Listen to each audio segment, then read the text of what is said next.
Now, her mission is a lot different, and it is kind of related to homeschooling. So she's going to share with us what her mission is and how it came to be.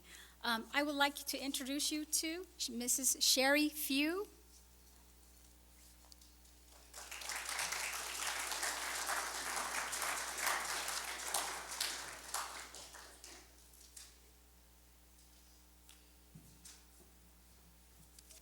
Good morning.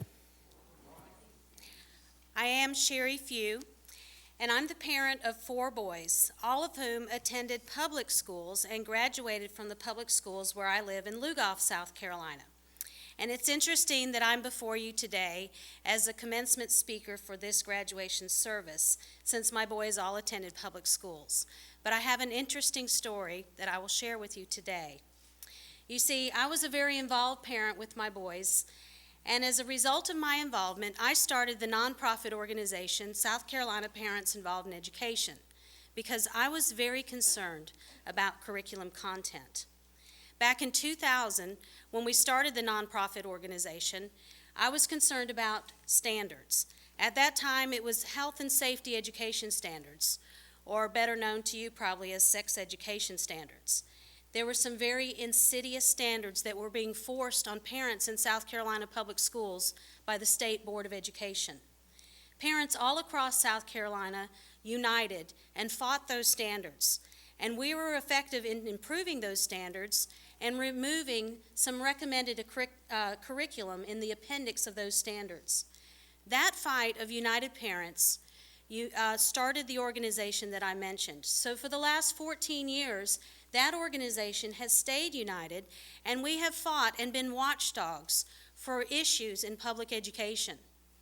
I left my children in public schools. My youngest now is a junior at Southern Wesleyan University in the upstate, a good Christian school.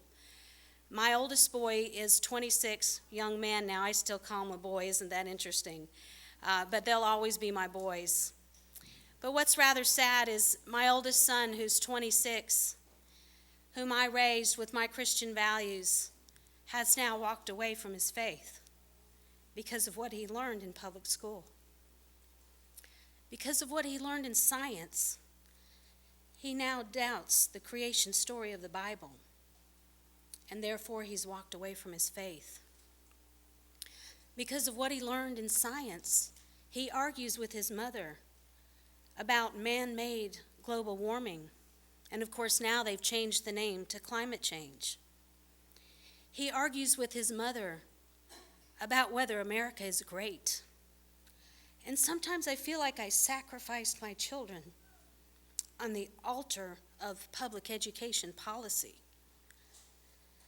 because I left my children in public school so I could fight for truth in education for all children. And I continue that fight today.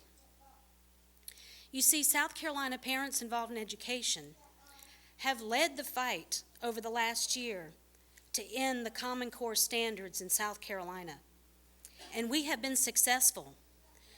The good news is, just last week, the South Carolina Senate passed a bill that in 1 year will end the Common Core standards in South Carolina.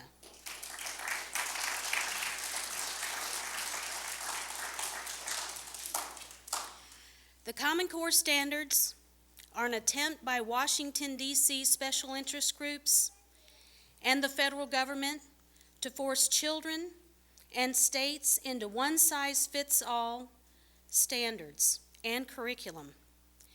Standards that for K through 3 are developmentally inappropriate, standards that will put children 2 years behind their peers in other high-achieving countries, standards that will not prepare children for 4-year colleges, only 2-year junior and technical colleges, standards that use experimental approaches to geometry, never successfully implemented anywhere in the world, tried in Russia and failed, standards that in English replace classical literature for informational texts that are usually propaganda-laced with very liberal bias, informational text that often has pornographic literature, standards that are destroying public education.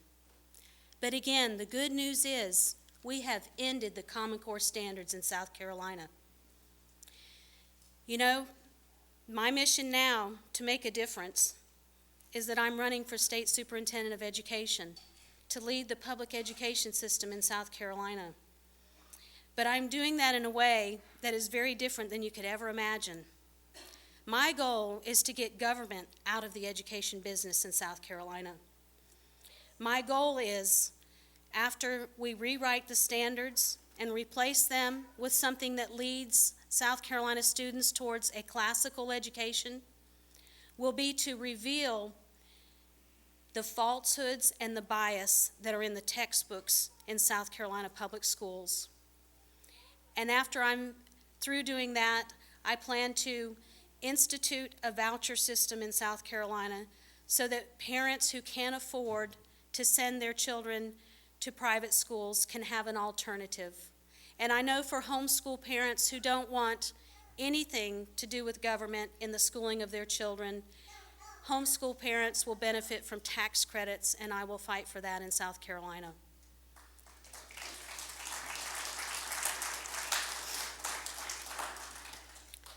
Next week, as a part of my mission, I'm traveling to Washington, D.C.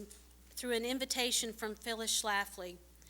Phyllis Schlafly has endorsed my candidacy as Superintendent of Education and her Eagle Forum PAC, and she's holding a fundraiser for me in Washington, D.C., and she's introducing me to other conservative groups in the country like Concerned Women for America and the Family Research Council and Citizens United. And as I'll be traveling and meeting with these organizations, they are very interested in my candidacy because of what I have done with the Common Core standards and because of my vision to expose what's happening in the public school classrooms.